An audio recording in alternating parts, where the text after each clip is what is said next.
We suggest that each and every landscape plan needs some form of legend. You might find it easier to develop your own. I've called this one gCADPlus Legend, and just browse if you need to and find it and insert into the drawing. So we can pop it down.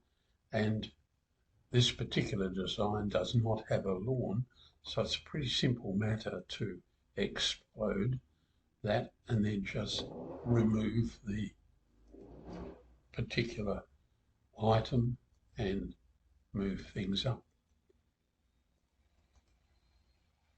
If you leave polar on, that's an easy task and quick.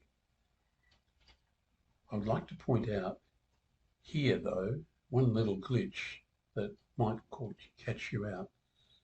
If we look in here, this is a garden bed here with some hatching. We're using the concrete random dot pattern, and we also use it down here in a much larger area.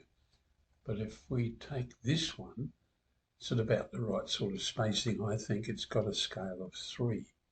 And if I come back here where we started and select the hatching, it's hatching of 1. Watch what happens if I type a 3. The hatching disappears, in fact,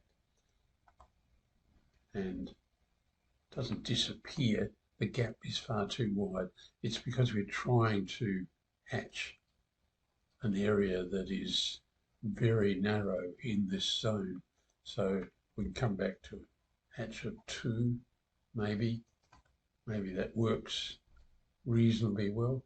But you often think when you're trying to hatch that you get the scale just slightly wrong and the hatch doesn't appear to work. So there are a couple of issues there which might help in your landscape design work. We're going to continue working on the gCADPlus Legend, and we'll try it on a number of drawings and then build it up so that you'll be able to bring in a new release of gCADPlus.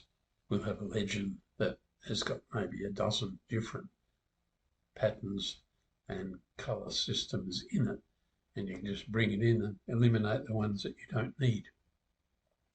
And if you operate in that way, I think you'll get some consistency into your design work.